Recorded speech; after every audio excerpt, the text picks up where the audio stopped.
The aroma of garlic and sizzling butter filled my small food truck as I carefully plated another order of my signature seafood pasta. 3 years at Le Cordon Bleu and a decade in Michelin-starred restaurants had taught me that even street food deserved perfect presentation. "Order for Sarah," I called out, watching another satisfied customer's face light up at the first bite. This was why I'd left the corporate world. Real people, real food, real satisfaction. My phone buzzed for the 10th time today. Mother again. I already knew what she wanted. My sister Victoria's wedding was tomorrow, and they were desperate to minimize the family embarrassment I represented. James Chen. My mother's crisp voice cut through the busy lunch rush when I finally answered. "Your sister's wedding is the social event of the year. The governor will be there. The Liu family will be there. You cannot possibly think of attending as. She couldn't even say it. As a food truck owner, Mom, I finished for her. Don't worry, I got Victoria's message. I know my role." "Good," she sighed with relief. "The catering staff entrance is on the west side of the Grand Plaza. Be there at 2 p.m. sharp. And James, please don't tell anyone you're related to us." The irony almost made me laugh.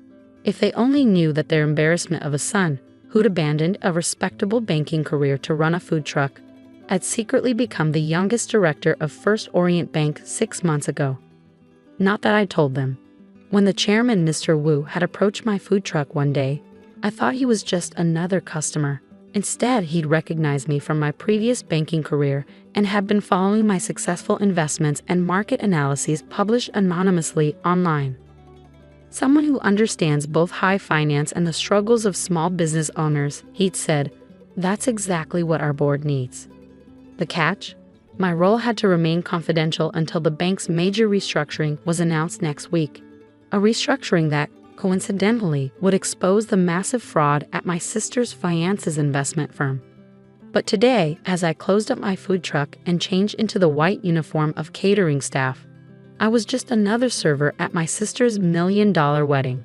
The same sister who told everyone I'd had a mental breakdown when I quit banking to pursue my culinary dreams.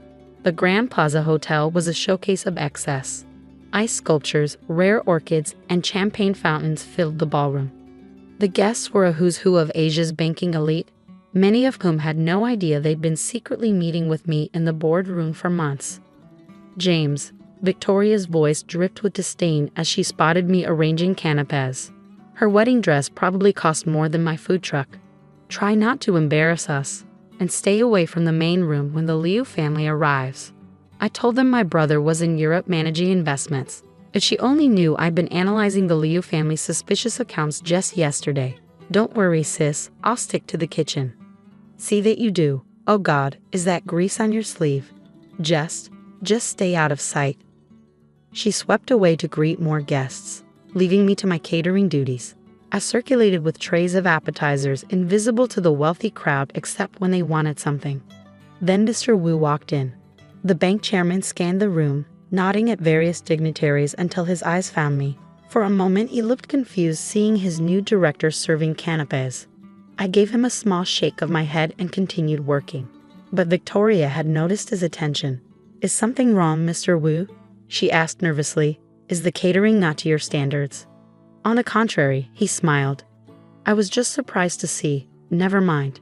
Congratulations on your marriage to young Mr. Liu. Though I'm curious, have you discussed the recent irregularities in his firm's accounts?" Victoria's face paled. I don't know what you mean." "No? Perhaps you should ask your brother. He seems quite knowledgeable about financial matters." "My brother?" Victoria forced a laugh. "James, he's just a failed banker who sells street food now. He doesn't know anything about finance anymore." Mr. Wu's eyebrows rose. "James is your brother? How interesting. I suppose next week's announcement will be quite a surprise for your family then." Before Victoria could respond, a commotion arose at the entrance. The Liu family had arrived, my future brother-in-law's parents, followed by their army of lawyers. Their faces were ashen, and I knew why. The bank's investigation into their son's Ponzi scheme had just concluded. I checked my watch. In exactly 1 hour, the regulatory authorities would arrive with their warrants. Victoria's perfect wedding was about to become the scene of her fiancé's arrest. Sometimes karma comes with a side of canapés. The Liu family's entrance shifted the atmosphere in the grand ballroom. Robert Liu, my sister's fiancé, pulled at his collar nervously as he watched his parents huddled with their lawyers in the corner. Even from my position serving champagne, I could see the panic in their eyes. "Everything needs to be perfect," Victoria hissed at me as she passed. "Robert's parents are acting strange. If you ruin this with your food truck embarrassment, I'll never forgive you." I nodded silently, continuing my rounds. My phone vibrated in my pocket. A message from Mr. Wu. "Authorities arriving in 45 minutes. Board meeting call for tomorrow morning. Your family will be quite surprised." Victoria's wedding planner was getting frustrated. "The Liu family is demanding to leave before dinner. This isn't part of a schedule." "They can't leave." Victoria grabbed Robert's arm. "What's going on? Why are your parents trying to run off to the airport?" I watched as Robert's face contorted with guilt. "Vicky, baby, there's something I need to tell you." But before he could continue, my mother interrupted. "James, stop standing around and serve the special reserve champagne. The toast is in 20 minutes. As I headed to the wine cellar, I heard raised voices from the Liu family's corner. Through the kitchen door, I could see Robert's father jabbing his finger at his lawyer's phones, his face turning purple. Sarah, one of the other servers, rushed up to me. "Mr. Chen, there's someone from the bank asking for you at the service entrance." "Which bank?" I asked, though I already knew. "First Orient. Says it's urgent." I made my way to the service entrance, where Ms. Wang, our head of security, waited with a team of auditors. "Director Chen," she whispered, "the authorities are in position. We've confirmed the Liu family is attempting to transfer assets offshore. Lock down their accounts," I ordered quietly. "All of them. And make sure the evidence is ready." "Already done, sir. Should we wait until after the toast?" I thought about Victoria's perfectly planned schedule, about all the times she and my parents had mocked my career choices, about Robert Liu's smirking comments about simple food vendors. "No," I decided. "Let's not let them enjoy another glass of champagne bought with stolen money." Everything happened at once. As I returned to the ballroom, federal agents entered through every door. Robert Liu's father saw them first and made a mad dash for the exit, only to find it blocked. Robert Liu and Family Investments Leadership. An agent announced, his voice cutting through the shocked silence. "You're under arrest for fraud, money laundering, and operating a Ponzi scheme." Victoria's scream could probably be heard 3 blocks away. "What is happening, Robert?" Robert tried to run but didn't make it 3 steps before being handcuffed. His father was yelling about calling his connections at the bank, about how this was all a mistake. That's when Mr. Wu stepped forward. "Actually, the bank fully supports these arrests. We've been building this case for months under the direction of our newest board member." "What board member?" my mother demanded, trying to salvage some control of the situation. "We know everyone on First Orient's board." Mr. Wu smiled. "Do you? James, would you care to explain?" The room went completely silent as I stepped forward, removing my server's jacket to reveal my tailored shirt and tie underneath. "The bank appointed me as director 6 months ago," I said calmly. "We've been investigating the Liu family's fraud since then." Victoria staggered backward, her perfect designer dress wrinkling as she collapsed into a chair. No, this is impossible. James is just a food truck owner?" I finished for her. "Yes, I am. I'm also the youngest director in First Orient's history and the one who uncovered your fiance's $100 million fraud." "Brother," Robert tried, his hands cuffed behind his back. "We can work something out." Family? I laughed softly. "You and Victoria made it clear I wasn't good enough for your family. Maybe spend some time thinking about that in prison." My father stepped forward, his face a mix of confusion and dawning realization. "James, son, if we had known." "Known what, Dad?" "That I was successful, that I was powerful. Would that have made me worthy of respect? Or would you still have made me serve food at my own sister's wedding?" The authorities were leading the Liu family away. Victoria's perfect wedding had descended into chaos. Guests were quickly leaving, whispering among themselves about the shocking scandal. "The papers are going to love this," Mr. Wu commented beside me. "Bank director catches fraud while serving canapés at sister's wedding." I loosened my tie and rolled up my sleeves. "Speaking of food," I said, I believe I promised the board a special dinner from my food truck for after the arrest. But what about my wedding? Victoria sobbed. I paused at the door. Consider yourself lucky, sis. Better to be embarrassed at your wedding than to be arrested at it. Though I have to say, I smiled. The catering was excellent. The morning after Victoria's disastrous wedding, my food truck was surrounded by reporters. Bank director's secret life as street food vendor dominated every headline. Business news channels couldn't get enough of the story. The humble food truck owner who had brought down one of the city's biggest investment frauds while serving appetizers at his own sister's wedding.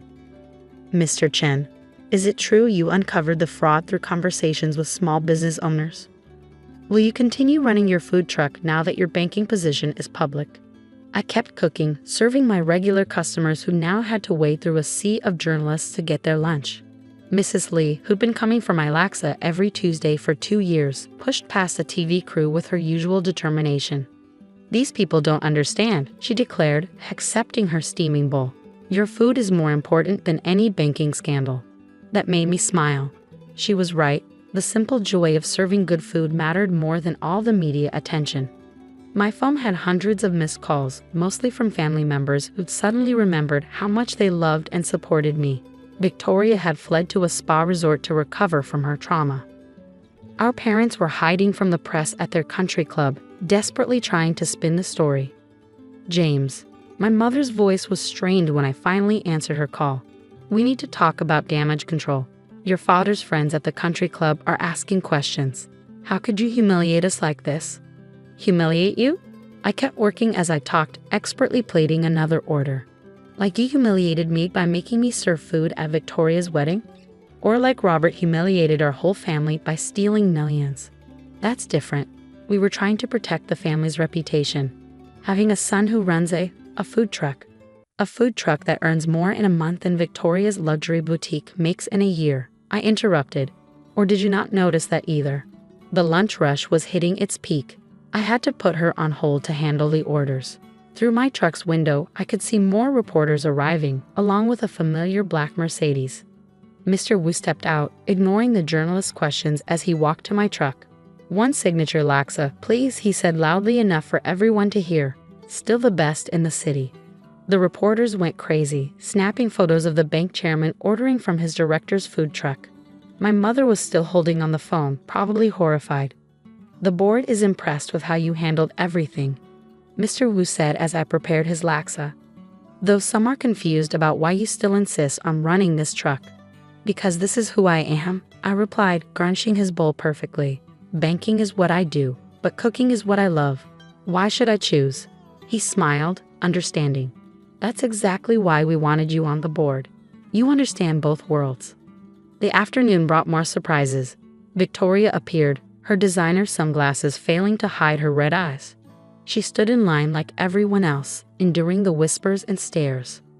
Hello, brother, she said when she reached the window. I suppose I should try your food, since apparently it's worth queuing for. I raised an eyebrow. No comments about how it's beneath you. She flinched. I deserve that. I deserve all of this.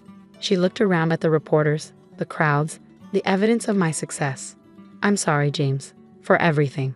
For thinking I was better than you because I married into money instead of earning it myself. Victoria, no, let me finish. When Robert was arrested, do you know what I realized? All those years I spent looking down on your choices, you were building something real, something honest, while I was dating a criminal because he had the right family name. I studied my sister's face, seeing genuine remorse for the first time in years. Wordlessly, I started cooking, preparing my signature seafood pasta. Her favorite when we were kids, before status and appearances became everything. On a house, I said, handing her the perfectly plated dish. She took a bite, and tears welled up in her designer sunglasses. This is incredible. All this time you were actually following your dream, weren't you? While I was just following other people's expectations. The reporters were going wild, photographing the disgraced socialite eating at her brother's food truck. But Victoria didn't seem to care anymore, savoring each bite like she was rediscovering something she'd lost. You know, she said finally, Robert never once cooked for me. He said it was servants' work. And now they'll be eating prison food. I couldn't resist adding. To my surprise, she actually laughed. I guess I needed that reality check. We all did. As the afternoon wound down, Mr. Wu returned with several other board members. They set up an impromptu meeting right there at the tables outside my food truck, enjoying my cooking while discussing bank strategy. This is unprecedented, one director muttered. This is exactly what banking needs, Mr. Wu replied. Someone who remembers that finance should serve real people, not just profits. My mother called again, but this time her tone was different. Your father and we've been thinking. Would you cook for us? At home? We'd like to really taste what our son creates. I looked around at my little food truck, at the line of loyal customers mixed with curious reporters, at Victoria sitting quietly with her empty plate, at the bank directors enjoying their meal. How about this, I said. Come to the truck tomorrow. Stand in line like everyone else. Try your son's food the way it's meant to be served. There was a long pause. Yes, she finally whispered. Yes, we'll do that. As the sun set over the city, I started cleaning up, preparing for another day of balancing two worlds that everyone else thought couldn't coexist. But I knew better. Sometimes the best success stories are written in unexpected places, with unlikely combinations that nobody else imagines could work. 6 months after Victoria's wedding-turned-arrest scene, my food truck had become an unlikely symbol of authenticity in the financial world. Every morning, I attended board meetings at First Orient Bank, making decisions that affected billions in assets. Every afternoon, I served noodles and dumplings from my truck, making decisions that affected individual lives and families. Only in Singapore, the papers said, would you find a bank director who insists on personally cooking street food? The transformation in my family was even more remarkable than the media attention. My parents, who'd once been embarrassed by my food truck, now proudly brought their friends to try my cooking. They stood in line like everyone else, my one unbreakable rule. Your father actually bragged about you at the country club, my mother told me one afternoon, carefully eating her laksa. Not about the bank position, but about how you won the Street Food Masters competition last week. Victoria, meanwhile, had gone through the biggest change. After Robert's conviction, 15 years for fraud, she'd shocked everyone by enrolling in culinary school. I want to build something real, she'd said when I asked her why. Like you did. Today was special though. First Orient Bank was launching a new initiative, and we'd chosen my food truck location for the announcement.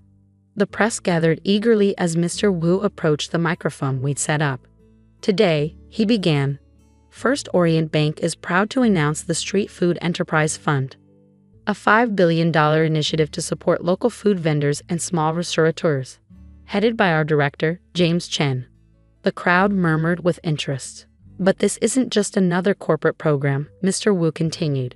Every loan application will be reviewed over a meal at the applicant's establishment. Our directors will eat where our money goes. I stepped forward, removing my suit jacket and putting on my cooking apron.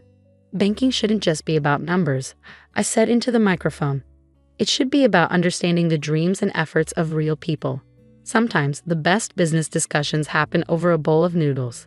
The program was my idea, born from countless conversations with fellow food vendors who had brilliant concepts but couldn't get traditional bank funding.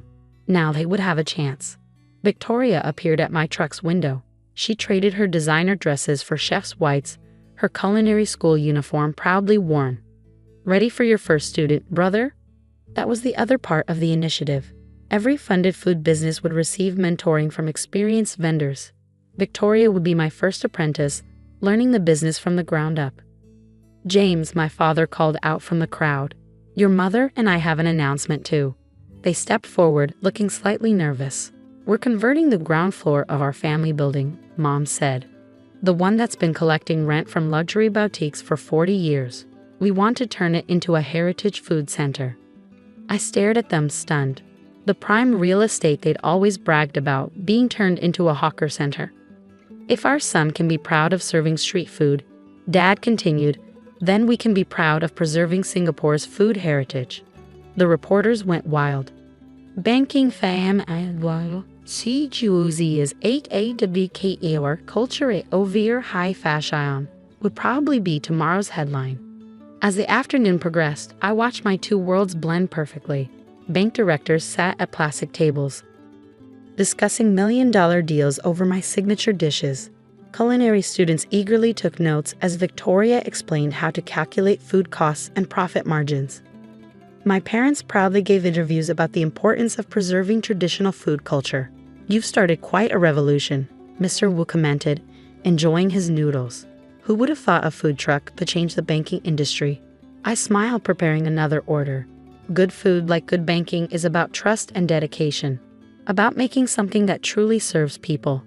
Later that evening, after the crowds had gone, my family gathered around a table outside my truck. I cooked them a special meal, all their favorites that they'd once been too proud to eat in public. "I understand now," Victoria said softly, watching me cook. "Success isn't about looking important. It's about being important to people's lives." Mom wiped a tear, probably remembering all the times she'd begged me to quit the food business. "We were so wrong, James, so wrong about everything." "No," I corrected her, plating the final dish. "You were just looking at success from the wrong angle. Sometimes the best view isn't from the top of a banking tower, it's from a food truck window." Dad raised his glass. "To my son, who taught us that dignity isn't about what you do, but how you do it."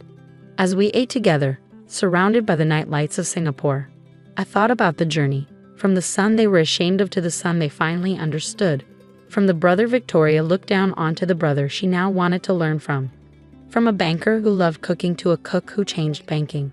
My phone buzzed, another aspiring food vendor applying for the new program. Tomorrow, I'd review their application over a meal at their stall, making decisions that could change their lives while remembering exactly why I chose this dual path. Because sometimes the biggest impact comes from the smallest windows and the truest success stories are served one plate at a time.